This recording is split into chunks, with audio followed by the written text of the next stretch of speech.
This is Morgan Spinner. Spin it.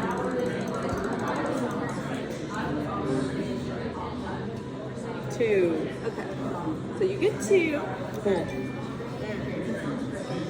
Okay. So 2 is a 6-year-old female, stuttering for 3 years, no family history of stuttering, SSR and WRs.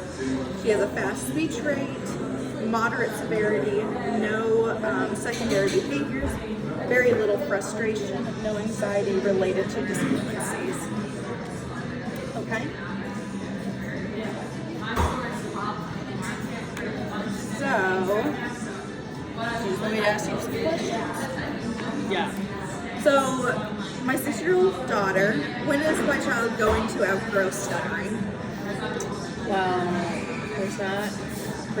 there's no cure for stuttering. I can't give you a definite answer on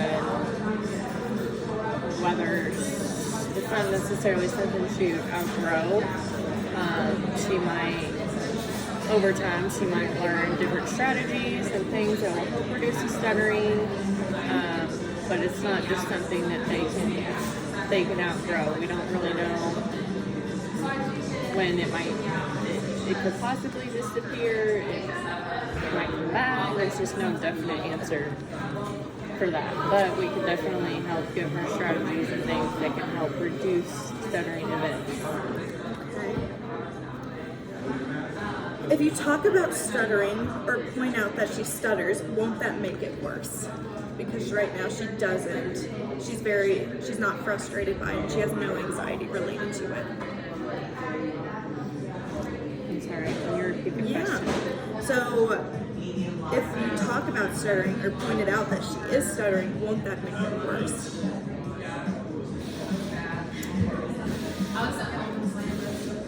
I want to say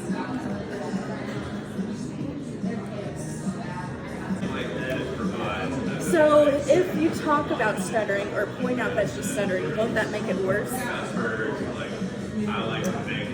not necessarily. I think at first you need to come at it like what we use in therapy as an example, like talking about the different ways we look at speech. So what we call bumpy speech, which refers to like if she's stuttering, we call that bumpy speech. And then if she's fluent, like saying, like rating her speech, like we kind of use like the stoplight in therapy too. So like green means good, so she rates her speeches. She's being fluent, she's doing good. Red or yellow means okay, and red means not so good. So maybe introducing simple things to her at first, like how to rate her speech, how she feels, what it is on a daily basis. And then over time, the more she recognizes and starts noticing that if she has monkey speech, then we start to maybe make her a little bit more aware of her fluencies as she starts to recognize it a little bit more. Okay. What is a treatment going to look like for a child at this age? She's 6 years old. I think like what we kind of just talked about at first. I think at first we need to focus on education, very simple strategies, just like I use kind of that stoplight scenario, like how does she rate her speech herself? Is she noticing if she's having bumpy speech at all? And just those simple strategies at first. But then maybe having her rate, as she starts to recognize her disfluencies more, we do things like having the child point out, like I'll pretend that I have some disfluencies in therapy, and then she can start to point mine out and see if she's recognizing somebody else like having them, which I would be pretending to have them. And yeah. Let's see. Walk me through what a session might look like and what it might look like now versus 6 months or a year from now. So, as I kind of said, like right now, at the beginning, we're going to focus on very simple strategies to build self-awareness. And then as we get more into it and she starts using the goal for her will be for her to use these strategies independently on her own and really be self-aware, more self-conscious. That she has bumpy speech, not only in therapy, but at home, in school. And then In 6 months from now, what do you think it'll look like? in 6 months, we would hope that she's using some of these strategies and that she's like we kind of talked about before, then she's able to see, like we'll practice in therapy. I'm pretending to have disfluencies, that she's able to pick up on my disfluencies and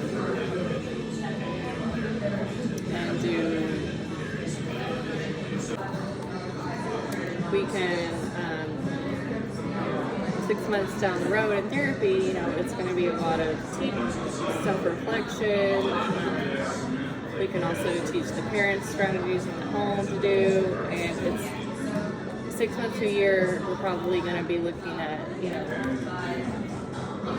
less therapy, depending on, you know, how well she's picked up the strategies and how she's doing self-reflecting, using those strategies, just where her overall fluency is, and then how she feels about it. If she's, hopefully the goal would be for her anxiety, when she does recognize it, her anxiety to kind of decrease more at the 6 month to year mark when she's having those, or stuttering. And yeah. What is my role as a parent in therapy? I think the role as a parent in therapy is just to be open to all the suggestions and strategies that we have to give, and using those at home, but not pushing them down her throat. Just, you know, making her, maybe every now and then reminding her about those strategies, but not like hounding her to use them all the time. Be patient and just be very, very open and nice about it, and not pushing it down her throat. Gotcha. And then what is a goal that you have for my child, and what is an example of an activity that you might do to work on that goal?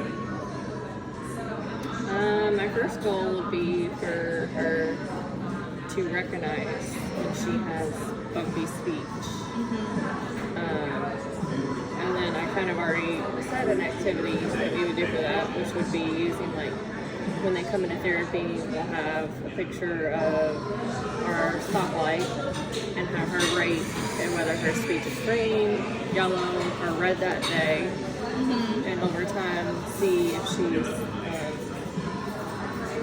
you know, being pretty accurate on how she's reading her speech based on our therapy session. Gotcha.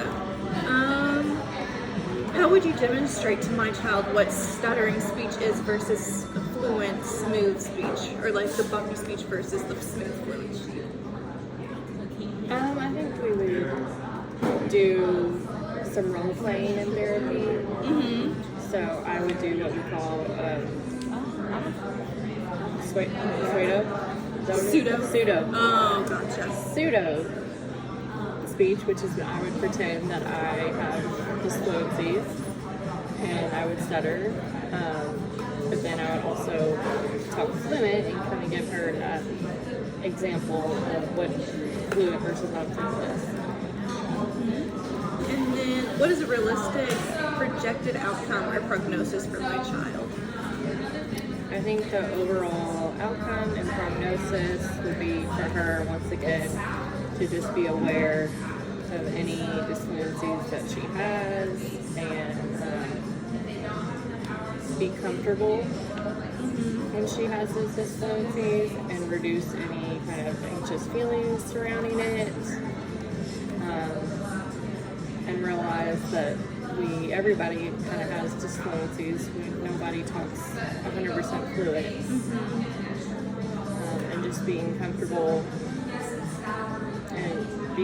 with it, and then also recognizing when maybe she's having a week where she's having a lot of disfluencies and using some of those strategies. Gotcha. Very good.